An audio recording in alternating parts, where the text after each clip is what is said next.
This is VSiN, the sports betting network.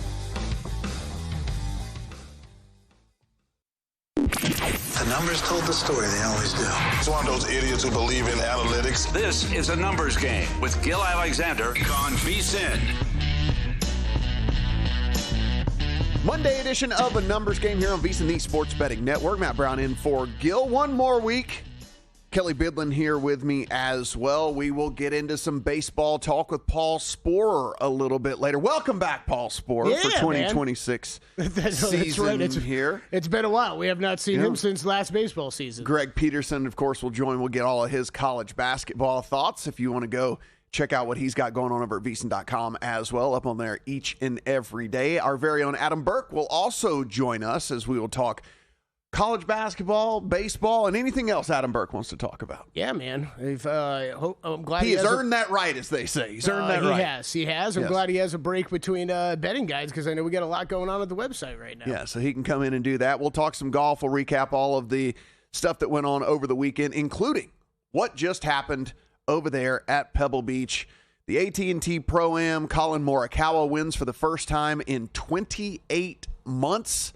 Gets a birdie there on the 72nd hole, which edges out Minwoo Lee and Sepp Straka, who had eagled right before he tapped in that birdie, and that got him to 21 under. But Morikawa's up at 22 under, your outright leader here. No playoff needed to clear those two guys. And, you look down there, Scotty Scheffler gets his way back up to a T4 with Tommy Fleetwood as Scheffler started 8 strokes back on the day, but shoots a 9 under 63 on Sunday to extend this top 10 streak that he has going right now, which is just the most absurd thing basically ever. At one point was 13 strokes behind in this tournament, was 10 strokes down after the first day. But anyway, I mean, listen, let's not take away from Morikawa. We'll get to Scotty Scheffler here in a second. But Morikawa, it is a guy that led in strokes gained approach, so he earned it with those irons of his. 4th in driving accuracy, 2nd in greens in regulation, tied for the most birdies of anyone in the tournament, tied for the 3rd fewest bogeys of anybody in the tournament. And of course, even though the putter was not red hot, it certainly showed up when he needed it the most. And so Morikawa gets the win. And like we said, it has been a very, very long time, Kelly Bidlin. Mm-hmm. Yeah, and if he can put up approach numbers like that, right, keep it in the fairway and have just break-even putting week like he pretty much did, that's the Morikawa formula to success. We just haven't really seen it much here recently. I could tell, post-round interviews after Saturday and stuff, man, he was feeling it and big smile on his face. Like, guy basically said, like, he hadn't felt like this in a long time. So I don't want to say it was a shock that we saw him win by any means. I think when his iron play picks up like that, we talked about it a lot last week on this show, on long shots, such an approach-heavy golf course. If you can really put it at the right spot on the green, just really, really going to give yourself an advantage. Great win by Morikawa. Sepp Straka, man, there's a lot of guys we could go through here. Straka making a push late. I know Wes was on him. I think it was great to see those type of finishes out of him and Minwoo Lee. I think gives me a little bit of excitement for those guys going forward. No questions about some of the guys coming over to Europe, right? We see where Tommy Fleetwood, Shane Lowry, Rory McIlroy all finished. Those were kind of question marks. How are they going to look on their first PGA Tour event? I don't think any worries there. Great to see Nico Echeverria put together a good finish, a guy a lot of us were high on kind of coming into this season and during last season, and just put together a clunker at the beginning of the year. Look, Rio playing well still. Jake Knapp, another top 20, which is just insane. It's a lot of great stories. And Scheffler almost making that push was incredible. Yeah, it is. It certainly answered some questions, I think, for some of these dudes out there. Can Morikawa still get it done? Because listen, there was definitely some pressure here. This is a dude that was having to stand around for 20 plus minutes between shots on 18 because of what went on with Jacob Bridgman, who had hit it down down onto the beach. Then he tried to hit it off of the beach. It went into the water, so then he had to go back and replay from the point where it crossed and all these different things that were going on. So Morikawa was literally standing out there for 20 minutes just thinking about the next shot, which, if you guys know, golf's hard enough as it is. Then you factor in the wind that was blowing, you factor in how cold it was, and then you factor in that you're standing around just thinking, as long as I don't mess this up, I'm probably going to win this tournament. As long as I don't mess this up, I'm probably going to put it on the green. Yeah, Yep. it's like, as long as I don't mess this up, I'm probably going to win this tournament. That can get to a lot of people, but it did not Morikawa, and he does get it done. So congrats to him. Of course, we'll talk golf a little bit more here later in the show. Just a quick little nugget that Anthony Kim did win over at LIV. You know the Anthony Kim story, a guy that was a super hot name on the tour, then injuries, addiction, all the different things like that. Second shot over there at LIV, and then wins for the first time in 16 years. So good on Anthony Kim. Again, I don't watch LIV, don't really care for it, but the story's fine nonetheless. So I tweeted this out yesterday, Matt, because I think I watched. When I saw what the leaderboard was, what was that, come Saturday night, I watched more LIV this weekend than I have maybe ever. Just it was great. You got Rahm and DeChambeau down the stretch. They had a nice lead over Anthony Kim. You're like, oh, that's a nice story. I don't think he's going to be around. Totally didn't watch the end of the tournament, though. And you're like, oh, Anthony Kim won. Okay. I did enjoy Colt Knost gave him a shout-out on the PGA Tour broadcast yesterday, and it was just crickets. We're still at that point with the PGA Tour and LIV, I guess. Well, a lot of the different guys took to social media, congratulating him and stuff like that as well, a lot of the tour guys. So that was nice to see. Only one ranked team in action yesterday in college basketball. We got more to talk about that a little later in the show, but it was Illinois, number 8 team in the country, routing Indiana 71-51. So they covered any and all numbers that were available out there. NBA All-Star Weekend is it came and it went. I'll put it this way. The action out on the court was at least a little bit better than I expected. So I did watch. So I kind of broke my own little rule. I did watch. I wanted to see what was going on. And I will admit, I only started watching after I saw on social media people going, oh, they actually care. They're playing. They're playing hard, and so I tuned in. I think they did. It was fine. It was somewhat entertaining. It's still not my cup of tea, but at least they weren't out there just like completely clowning around. Yeah, it's a tough conversation. I feel like I'm going to be a bit of a buzzkill because all I've heard is positives out of it so far, and it was all about the energy and how everybody's trying, and that's great. Wait. My positive is it wasn't as bad as I expected it to be, and you're taking that as a positive? No, I wasn't talking about you. Oh, okay. I'm talking about... I'm like, all I said was it wasn't as terrible as I thought it was going to be. Talking about a lot of NBA analysts and people after, this is great. The big question, did we fix the All-Star game? And I don't know. We're not. We're not at that point, Matt. I don't think you can. I think like the Pro Bowl, right? Like it's just gone. And it's... Yeah, you might hate that the Pro Bowl's on a Tuesday night and it's flag football. I think the NFL just they gave up on a product that was failing, and it was great to see the competitiveness. You're right. Same here. I watched more of it because of that. But still, at the end of the day, I'm looking at what is this format? You're trying to break up the internationals versus the U.S., but you've got 4 key international players that don't play or barely play, which is going to happen. I'm not blaming that on anybody. That's going to happen with injuries.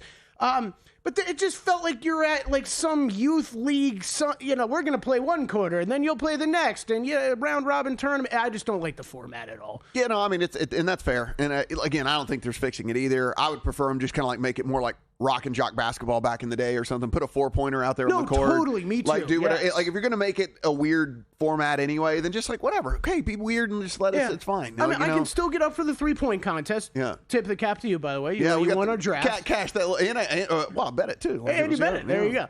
Yeah. So I can still get up for the 3-point contest. I enjoy watching the dunk contest even when it's nobody's. It'd be great if there was better people involved in that. But like you said, just lean into that stuff more, and I'm good. So the Daytona 500 happened. Gross. I mean, what really happened? Who knows? At the end of the day, Tyler Reddick won. He led 1 lap, which happened to be the final one, Kelly. So there is that.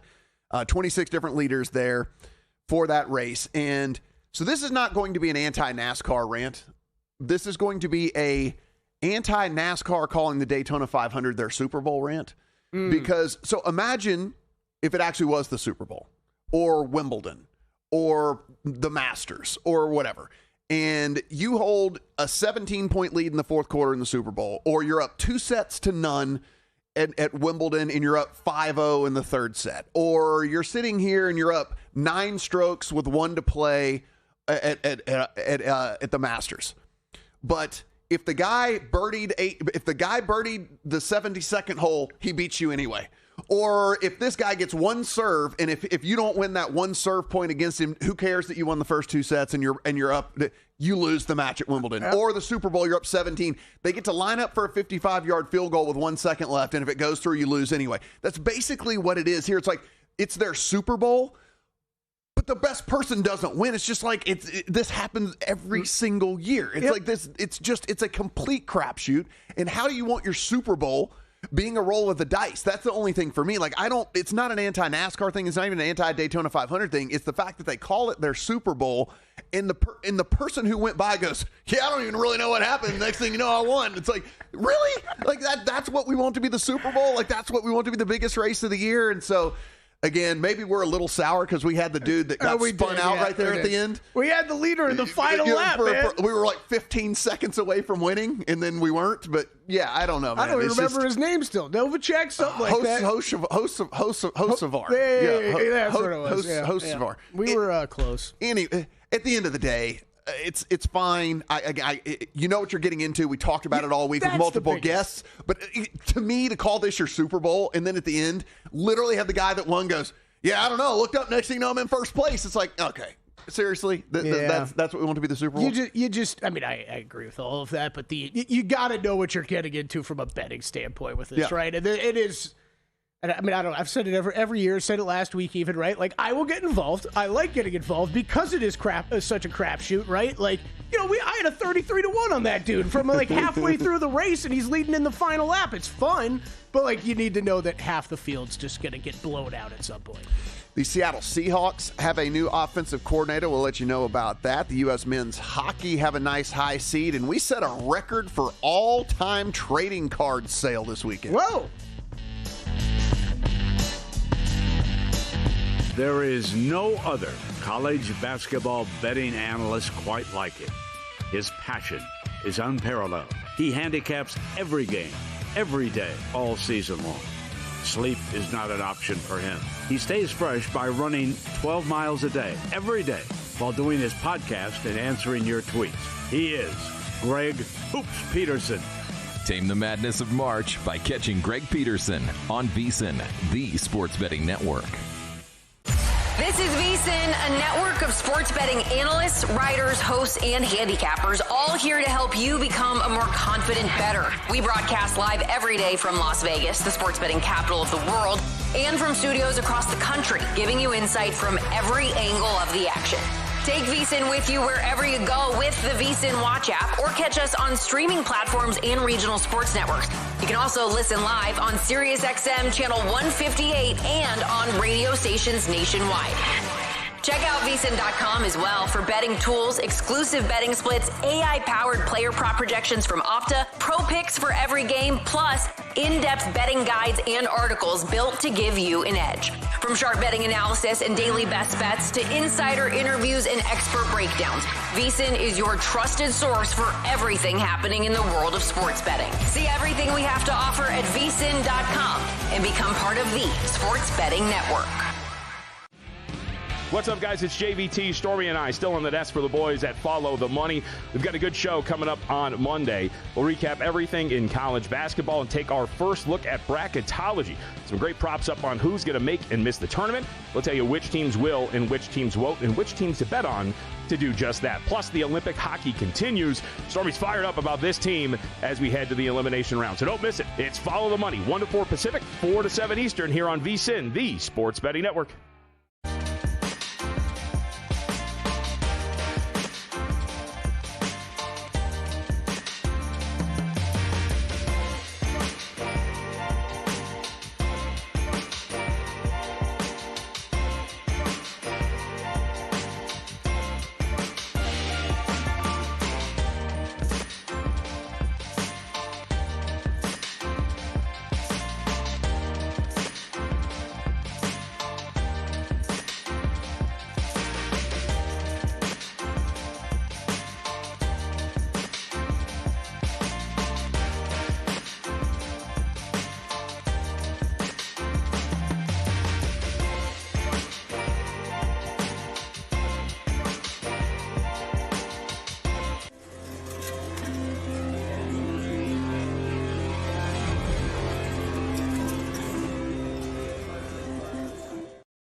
Game on VSiN, the Sports Betting Network.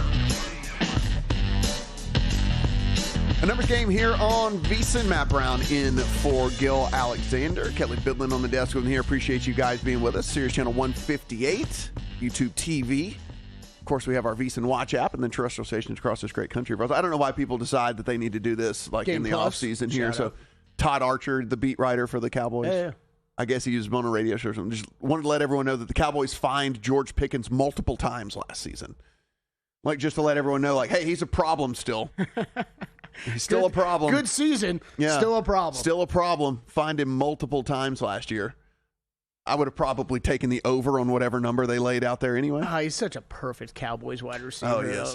They're gonna franchise him. Yeah. We start getting that tomorrow, by the way. So franchise tags. Officially get slapped down tomorrow. Start tomorrow. So we'll see about all of that. I'm sure he will be upset because I'm sure he wants a long-term deal. But guess what? You're a problem. Yeah. That they definitely. By the way, I know. I would planted this with Todd Archer for him to put it out there, knowing that they're going to franchise him tomorrow, and then when they do the interviews, they're going to go, we value him as a player, and we're willing to pay him for a year, and he can prove to us, that he deserves a long-term deal because we didn't want to, but we had to fine him a few times. But last unfortunately, year. It got out there. Yeah, I don't know, whatever. We had to fine him a few times last year, and if we can get a clean season out of him, we're willing to. That's exactly that. This was all laid out all perfectly. It usually right here. is. Yep. So the U.S. men's hockey team, number 2 seed over there in the Olympics, they cannot meet Canada until the gold medal game. So we could have that match that everybody is looking forward to here. Is Canada a -140 favorite to win the gold? USA 2-1.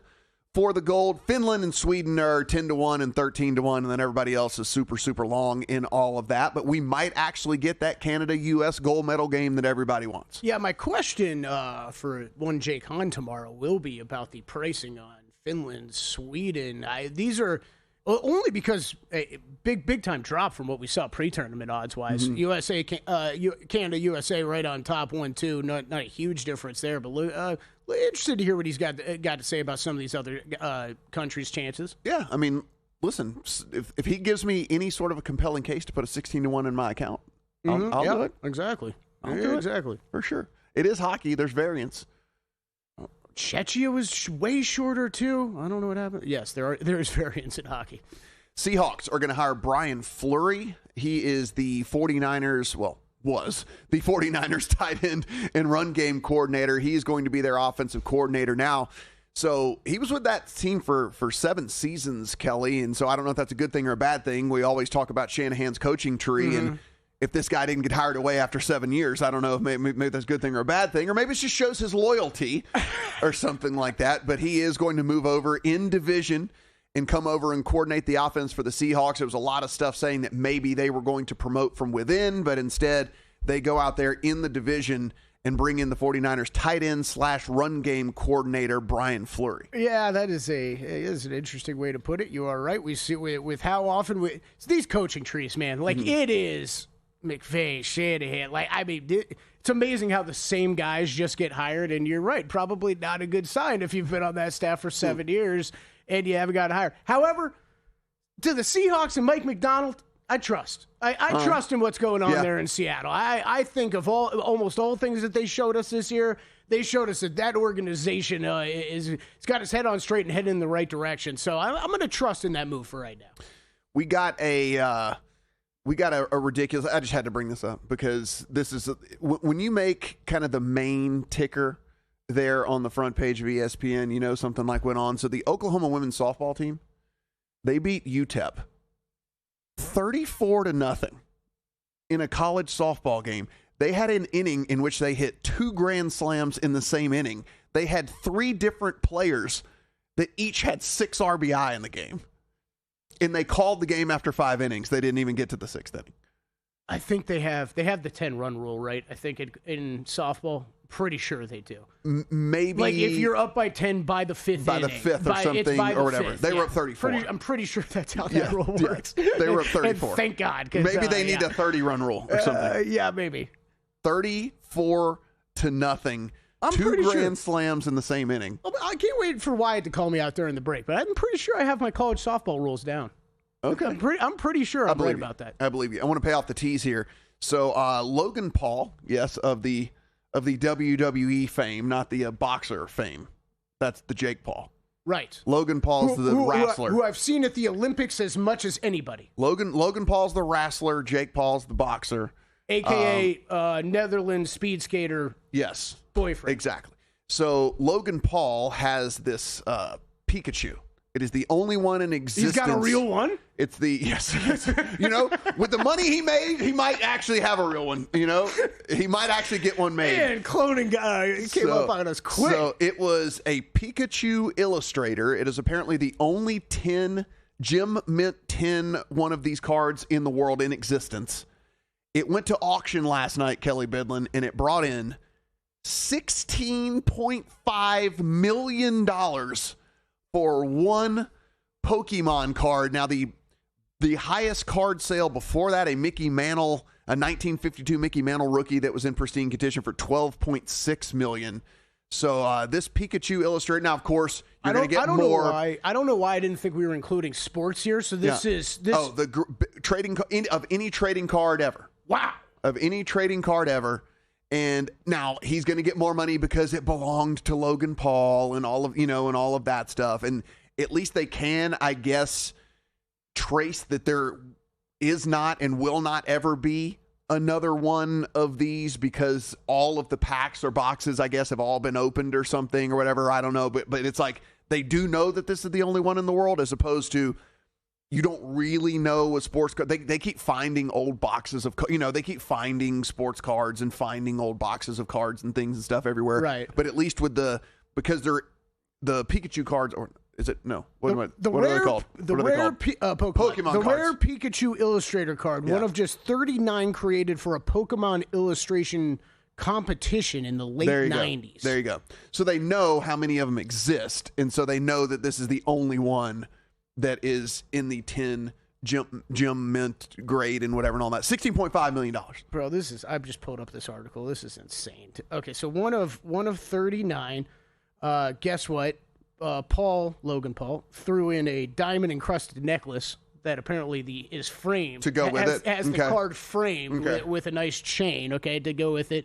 And Paul made $8 million flipping that. I guess whenever he bought it, he bought it for about half. Good for him. Good on, It's not a bad deal if you can get it. Good on him. Yeah, I mean, he certainly needs it. We did see Arizona over in college basketball lose over the weekend for the second time in a row, Kelly. Texas Tech took care of them 78-75 in overtime. Texas Tech's JT Toppin, 31 points on 13 of 22 shooting, 13 boards, 3 assists, 2 steals, and a block in 44 minutes. I don't know if you know or not, a college basketball game with overtime is only 45, so he played every single minute except for one. Arizona just 4 of 16 from 3, and so again, that was their second loss in a row. And of course, we saw a bad Darren Peterson game. Yes, we did. And so how did that affect the first overall pick? By the way, that's still up at FanDuel's really the only one that keeps it up all the time. I am so glad you brought that up because, yes, that is the only place I have consistently seen it at, which I don't know. First of all, can you read into anything with that, Matt? Because this is less. It is less often being posted in other books. So I made based off of where you're going with all of it. Yeah. So I made a Dabonsa bet. God, I don't hate it. Yep. Because of, if other people aren't willing to put it up, yet Darren Peterson still remains this, heavy favorite in this market. It was just a weird deal to me when you start to hear the stories about Peterson and you hear the buzz and you hear all the different things that are going on. Plus, you only need one team to like Dabonsa better than him in this draft. Maybe he fits better, with whatever team ends up winning the lottery or something, whatever it is. I just thought it 4-1 because it was actually plus 390 3 or 4 days ago. I thought it was worth a stab. I don't think it's bad. I mean, I've been sitting here waiting. I think I said it was probably 3 weeks ago, and this was about minus 110 each way at that point. It was like, I think Peterson's the number one pick. I think this is probably a good bet. But the only thing I was waiting for was the inconsistency, the lack of play. It was like, all right, well, I'm not going to jump in yet. Is this more of a thing? Do we see this more often? Okay, and he has a down game. Just kind of what you're hinting at. There's a lot of The on-the-court stuff when he plays, for the most part, has been awesome. There's been Kobe Bryant comparisons of what his game looks like. I've said it. I think you could plug him in right now in the NBA, and he can be a good scorer. Man, there's a lot of weird things going on this season, though, and just a lot of odd if you want to be like us and you're reading into sportsbook behavior, like just a lot of odd signal out of that, out of him, out of this team. I don't know. I'm still staying away. I don't blame you at all for hopping on the I don't expect to win the bet. It's just when you listen to all of these guys that know much more about college basketball than I do, they mention Peterson and Devonta in the same sentence every single time. And so I'm just kind of like, well, if they keep getting mentioned in the same sentence and I'm getting 4-1 on one of the dudes, maybe that's just the way to go. Again, don't expect to win it, but 4-1, I will take it. When we come back, let's talk a little Major League Baseball MVP. Time. There's nothing more valuable. It's what drives everyone to make the most of every moment. We celebrate living large in the now. In a city where time disappears, we create experiences that electrify the soul and memories that will last forever. We go big, we go all night, and here, everyone is invited. So get loose and get loud. This is Circa. You'll have the time of your life. Laptop or phone, couch or sportsbook, VSiN goes where you go. Wherever you watch VSiN, the experience stays seamless. Live shows, replays, and sports-specific clips all at your fingertips. VSiN Watch puts you in the driver's seat. Available in Roku, Samsung, Amazon, iOS, Android, app stores, or get it direct from the source at VSiN.com. Download VSiN Watch today on your favorite app store and join us on the Sports Betting Network.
This is VSiN, the Sports Betting Network.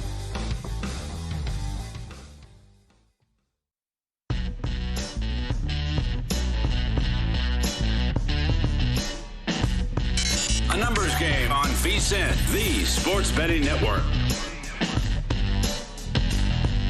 Numbers game here on VSiN. Kelly, there was some basketball news this morning as well. Didn't somebody signed a player that's been playing in, what was it? Playing in. Oh, yeah, Cameron Payne. I was like, where are you going with this? Yeah, Cameron Payne. Has been playing in, where did you say he's been playing in? Like it was someplace that Belgrade, first of all. Yeah. I'm forgetting which team he signed with. Sixers. Okay, so the Sixers are going to sign Cam Payne. I did see that on my phone right before the show started. I was like, Cam Payne, okay, nice little signing, I guess, for the Sixers. And I'm like, then I was sitting there, and I'm like, where's he been playing this whole season? I don't remember seeing him. Yeah, so that's why. That's why. Serbia. You probably have not been streaming those games. Why I've been betting as much Serbian basketball this year as you normally do. As I normally do, yeah. It's become a little bit of a betting league, trying to dial back. It's not one of those Russian ping pong situations right, where you just been like going to town on that. It's like, no Serbian basketball. Yeah, you know better than anybody. Is that still like, what's that handle in Colorado doing? Well, I mean, we can look here. If it is still listed in the main menu on DraftKings. Remember for the longest time it just had table tennis listed in the main menu. It loses out because there's so much Olympic stuff going on. Okay. So it doesn't make the main menu. Well, also like it had gotten big everywhere during the pandemic, but like the funniest part to me was not that it got big during the pandemic. It was that Colorado, like 2 years later, it was still like, number 5 on its most bet sports. I don't even know if it was that low. We still we got curling going right now. Have you seen all the controversy in the curling world where too much double touching going on? Like people accusing people of double touching? I did see that. Yeah. I'm kind of vent real quick about the Olympics. Mm-hmm. I like watching a lot of this stuff. And man, I know NBC's got to do what NBC's got to do, but it is like impossible to figure out where live stuff is, like when I can watch it. I tuned in to the 3-point contest extremely late during that, Matt, because I had no idea that it was going to start that early in the day. The 3-point contest wrapped up at like 2 p.m. Pacific time. And I know it's because of Olympics coverage. Everything's on NBC, and you got to fit it in. But like, if you're not going to show me live Olympics, why are we pushing up when we're going to do the NBA All-Star? I don't know. All of it got a little irritating. I'm looking at the giant TV behind us.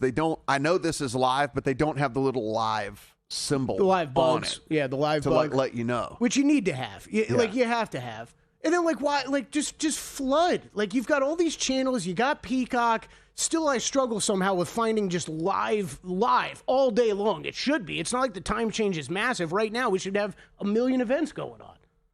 Guys, if you want to come out and watch the World Soccer Championship, you can do it at Circa Resort and Casino in Las Vegas for absolutely free because every contest, it's going to let you do that. 2-night stay here. You get a cabana up at Stadium Swim, $500 in credit while you're up there. Also going to give you $250 in food and beverage when you're walking around down here. You want to go to Vicky's, have a cocktail. You want to do that, you can get the $250 food and beverage credit with that. They're also going to bring you here in a limo and then take you up to Legacy and give you some celebratory drinks. You can learn more about this at circalasvegas.com, but come over here, watch the World Soccer Championships with us if you win that contest. Should be some fun times there.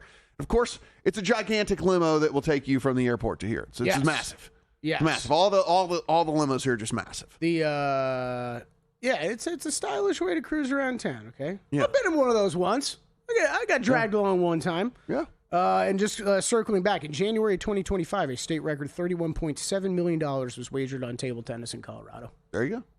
So still going strong, at least as of a year ago. There are some table tennis sharps there in Colorado. I don't know why. Man, don't know why. There were some sad days around this place during the pandemic. I know me and Mitch Moss got on like a whole 36-hour Russian ping pong run. It was something, and then I retired. Did you just blindly bet? But basically, he and I were like trying to figure out, is there any edge here, right? Like, what can we figure out?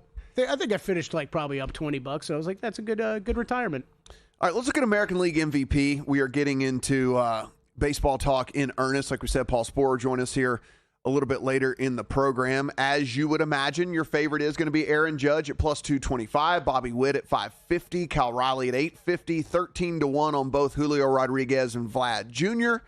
You get Jose Ramirez, Nick Kurtz at 15, Gunnar Henderson at 16, Roman Anthony sitting there at 17-1, by the way, named to the World Baseball Classic team today for Roman Anthony. So they are taking a real shot here on an unproven dude, but certainly potential's through the roof. Pete Alonso 22-1, as is Junior Camaro, and so is Jordan Alvarez 25, and Jeremy Pena will go on from there as 30 to longer. But Kelly, here's the deal. With Judge, what you're getting is a dude that's projected in the high 40s in homers. Mm-hmm. It's obviously a good season's low 50s in homers in the projection systems out there. It's over 100 RBI. It's scoring 100 runs. You're going to get a handful of steals, 8 to 10 steals out of him as well. And this comes with a 400 plus, could be as high as 450 plus OBP because he walks so much, right? Like, he's got a really good eye at the plate. And so it's really tough. You see the odds and you're just like, man, I don't want to lock up, money on a plus 225 for as long as it is. I mean, it kind of comes down to the same thing we will talk about with the NL. With health, as long as there is health, it's going to be tough to take Judge down because of what he does completely, right? Like, he gets on base, he scores runs, he hits bombs, he gets RBI, and he'll even steal you a handful of bases as well. Yeah, I'm not going to try to make this a boring MVP conversation, Matt, but one question I had written down for you. Why would I not bet Aaron Judge here? Yeah.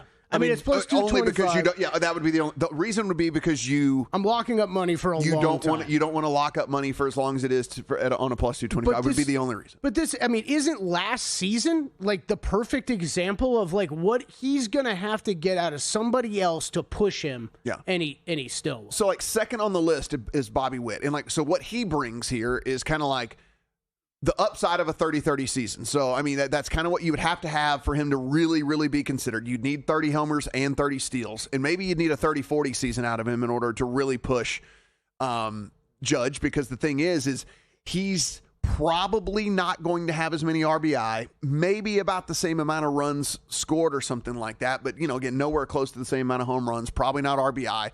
He will have probably 10, 12, 15 more doubles than Judge will have or something like that. But then also he plays in Kansas City, who is not a lock to even be that division, in the mix in that division. Now, the odds say that they will be, but who knows? It's a competitive division. And so you have that. Cal Riley, who's next at 850. I expect him to have a huge step back from last season. I would never in a million years bet him at plus 850. You're talking about a dude that went from 34 to 60 homers. Yep. In a season, right? And he only played 6 more games last year than he did the year before, and yet went from 34 homers to 60 homers. I expect closer to 40. Not 20 fewer homers. Yeah, not to say he can't, but it is extremely hard to replicate that type of season. Yeah, I mean, he is a high K rate, high fly ball dude that is gonna not really hit for average because he hits so many fly balls and all that. And also, we live in the analytics era. Like, these pitchers in the offseason probably figured out how to pitch. Looked at a ton of film on him. Definitely more on team and pitcher radars this year than at this time of season. Yeah. I mean, they knew he had power. They didn't think he had 60 home run power. Because again, like I said, the guy hit 34 the year before. I mean, if anything, his teammate is certainly with the odds that are presented at 13-1, and Julio Rodriguez is more of an interesting bet to me than it is for Cal Riley, because at least he has kind of that Bobby Witt upside with playing super elite defense in the outfield, a team that's probably going to win their division, went to the, all the things that you want to look at with him. I mean, he could be a 30-30 guy and potentially a 35-35 type of guy. He doesn't walk very much, but he also keeps the strikeouts in check, so he's not going to K near as much as Cal Riley does and all that. So, I mean, if I had to non-Judge, it would probably be more in that Rodriguez type of range than anything else with all of that. I just think Bobby Witt has a really tough hill to climb, because there's a world that exists where he has an unbelievable season, but it's 27 homers and 31 steals and 104 runs and all that. And that is an unbelievable season, but counting stats comparatively to what Judge is going to put up, people are going to be like, no, there's just no way. And what? I mean, the teams matter, right? And where you play, teams matter. And then what's around Judge more from when I'm talking about team, right? Like you said, right? Like Royals are supposed to be bad, but this is just so much more talent that you're going to have. That means more men on base for Judge, all that type of stuff. Okay, so would Rodriguez be the question? I got 2 questions for you. Yeah. You can't bet Judge. You had to make a bet right now. It's Julio Rodriguez. Is that what I'm believing? Probably at 13-1, mainly because Roman Anthony was about a month ago, 45-1. And he has just taken an incredible amount of money because I guess people started paying attention to just how good he was before he got hurt last year. He had an oblique injury, but he came up. He was lighting it up on the major league level, but then got injured. But I mean, like I said, got picked for the World Baseball Classic team today. That's how much confidence they have in a dude like that. At 45-1, I would have told you him, but 17, there's no chance. Okay, I would judge. Is more of the question of when do you bet this? Like, do you add a little now? That's the other thing. You can kind of wait on this because it's not going to get that much worse. Right. Quick, because, again, it is still a counting stat award, right? I mean, like, unless he comes out and hits 10 homers in the first 6 games of the season or something or whatever. We'll talk NL MVP later. That could be a little bit different story with that, right? Yes. Now, that is something we could talk about for sure because you just can't put Ohtani in the account at all with all that. When we come back, how about college basketball, Greg Peterson?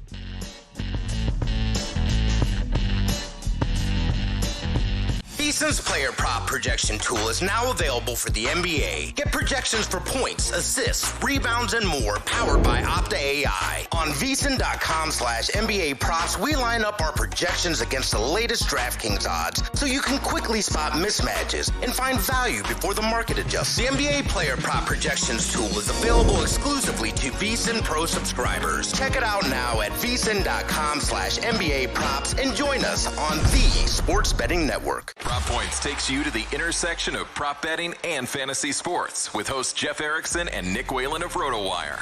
He's the one that's the trendiest. He's the one that's going the earliest of the three, and in some leagues I've seen him go as early as the second round.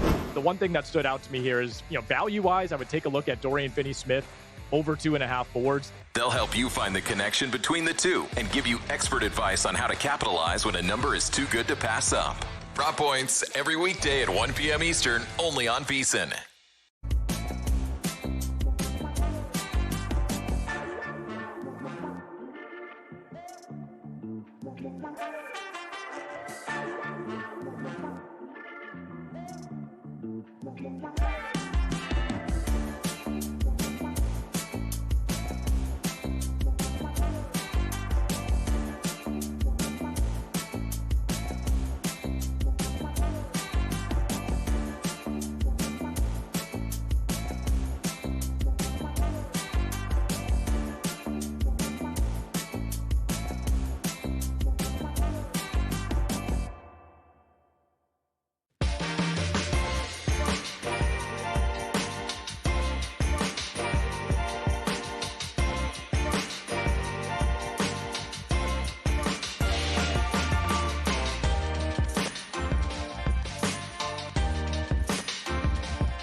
Numbers Game on VSiN, the Sports Betting Network.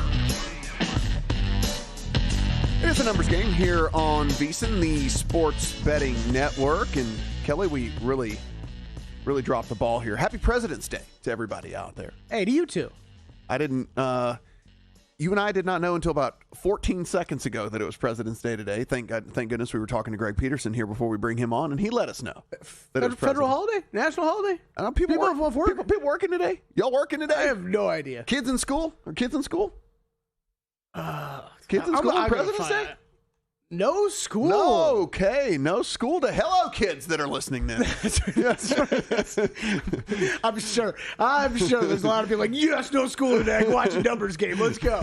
You are one. Thank you. I'm going to wake up early and and watch a Numbers Game when I don't have to. I'm not changing my alarm. Yeah, that's going to be amazing. Well, we do happy President's Day to everybody out there. And guys, if you are not already a VSiN Pro subscriber, we're going to allow you to come in and be one for as little as $9.99, where you can get our next guest article every single day in which he breaks down games in college basketball. I mean, teams you didn't even know existed. Only because it's President's Day, though. Yeah, and that's what we're going to do right now for you. So go in. You get the best bets from not only Greg, but from everybody else here at the network. You get the video feed. You get the props. You get the matchup tools and all of that stuff. So go in, VSiN.com/subscribe. As little as $9.99 for your first month. And like I said, you can catch Greg Hoops Peterson article over there every single day, and he is joining us here. Greg, how you doing, buddy? At @GUnit_81 on the Twitter machine. I am doing amazing, and you know what? We do have President's Day, all-day basketball, but you know what? The best day to listen to / watch a Numbers Game is every day, my friend. Always great to be aboard. Well, there you go. He could have said on the days that I'm in here, but instead he just went every day. It's fine. That's why it's fine. Yeah, I'll take the half compliment there with it. So, Greg, we do have some plays from some of these other games in which teams might not be as familiar to our listeners and viewers, but I do want to start out with the premier game of the day in Houston and Iowa State. This is currently 2.5 in favor of Iowa State at home here, 134.5 to 135.5 out there in the market. If you're in a score bet market, you can get 135.5 if you're looking for an under. I know, again, not one of your favorite ones of the day, but give somebody out there who wants to bet this an idea of where you're leaning. Absolutely. A great top 10 matchup right here. And I put myself on the side of the points. I did set my line at 2 with Iowa State being the favorite. Now that we're getting up to 2.5, I'm willing to take the points with Houston because I think that this is going to be a nip and tuck game. I think that these are two teams that really want to announce themselves that, hey, we're a Final Four contender. We can be great competitors to Arizona, who I still think is the best team in the conference, even though they've lost those back-to-back games. And for Houston, it is a team that they play very slowly, but they also do a really nice job of doing one thing, taking care of the ball. They are number one in the country in terms of fewest turnovers on a per possession basis on offense.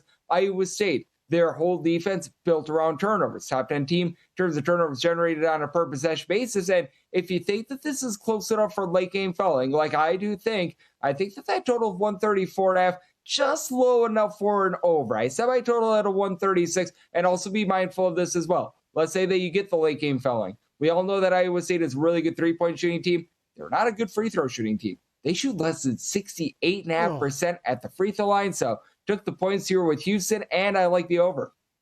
Yeah, Greg, this is this a game, do we think we're seeing this number move up at all a little bit from the reaction of what we saw over the weekend with Kansas, or do you think this number is exactly where it would have been? I feel like it is where it would have been as well, because with Houston, they've been able to go on a nice run themselves. So both of these teams are coming in with a little bit of momentum. So I don't think that had too much of an impact here. I was thinking that this was going to be right in that neighborhood, about 1.5 to 2.5 myself. All right, let's get to one of the games that is part of your Fab Five today. Colgate and Boston. Kelly, give me the Colgate mascot. I knew this one. Oh, man. No. You can't. Okay, it's Raiders, done. It's up. I didn't know that. The crew flashed up the board trying to help me out. I didn't know that. So 2.5 to 3 in favor of Colgate. 143.5 to 144.5 is the total. What say you? Yep, I am betting on a toothpaste for a minty fresh cover. I am in on Colgate right here. I set them as a 6-point favorite. This Boston U team has a really bad combination. They're a really slow team. They're outside the top 310 in terms of total possessions per game, and they're a bottom 30 team in terms of points allowed on a per possession basis at home. Boston U is actually a really good three-point shooting team. In their home games, they shoot about 40.6% from three, but Colgate is a good three-point shooting defense. Away from home, teams shoot just 30.8% from three-point range. That's a top 40 mark in all of college basketball. And with Boston U, they're just absolutely giving it up outside the top three.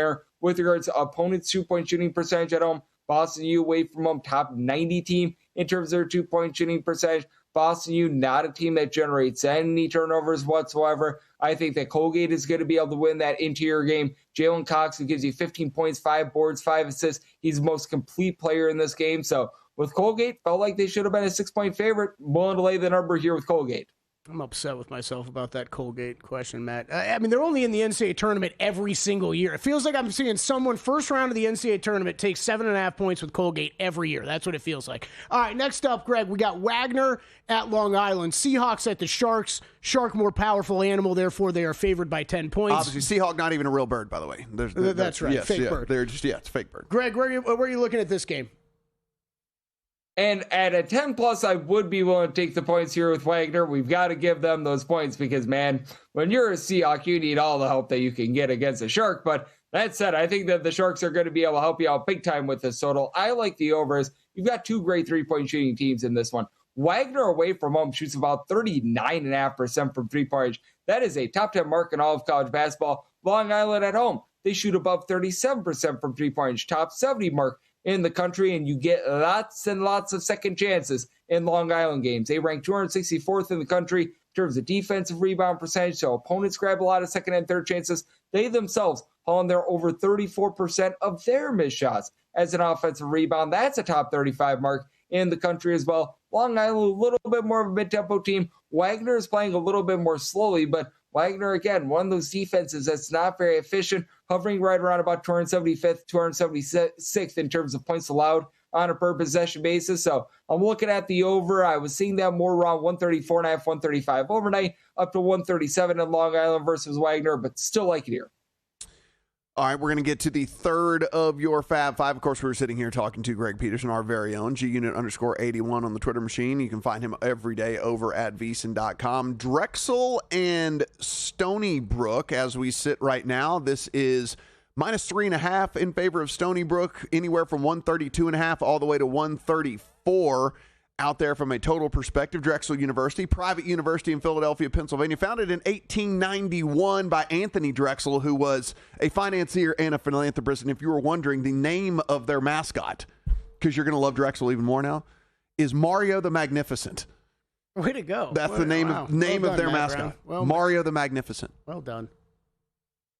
And one thing that Drexel is not magnificent in, offense. They are outside the top 200 in terms of points scored on a per possession basis. Pretty good in terms of being able to slow games down. They're outside the top 335 in terms of total possessions per game. So if you're looking for a magnificent slog, there you go right there. This total's 134. I like the under. I saw my total more around a 126.5. Neither of these teams shoot it well on the inside. Both of these teams outside the top 280 with their two-point shooting percentage on the inside. And you've got a Stony Brook team that has honestly been able to do a relatively solid job in terms of taking care of the ball. Drexel is not. Drexel is about 290th in the country in terms of turnovers on a per possession basis. I was willing to lay the number here with Stony Brook as well to go along with that under, mainly because let's say that you get into a pressure spot. Drexel shoots less than 66% at the free throw line. Pretty good rebounding team, but not a team that I can trust here to be able to put points up on the board like the under in this spot between Drexel and Stony Brook. All right, Dragons and Sea Wolves there, man. Now I'm just getting distracted by the mascots. All right, Tarleton State and Abilene Christian. Where are you looking at in this one, Greg?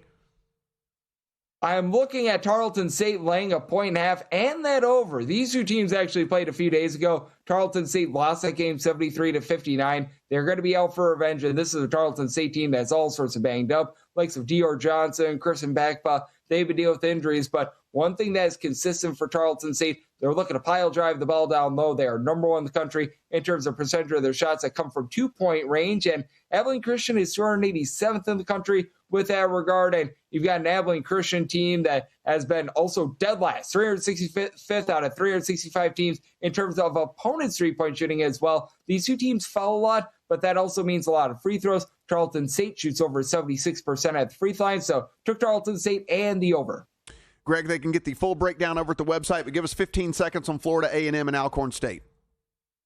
Absolutely. Alcorn State outside the top 350 in terms of points allowed on a per possession basis. It's a Florida A&M team that has been much more efficient here in SWAC play with regards to their offense. Charlie Ward, yes, that Charlie Ward has things going for Florida A&M. Like them on the money line and like the over. Here we go. He's Greg Peterson at GU_81 every day over at VSiN. Baseball season around the corner, so we'll be talking baseball with Greg as well. Greg, appreciate the time, buddy, and good luck.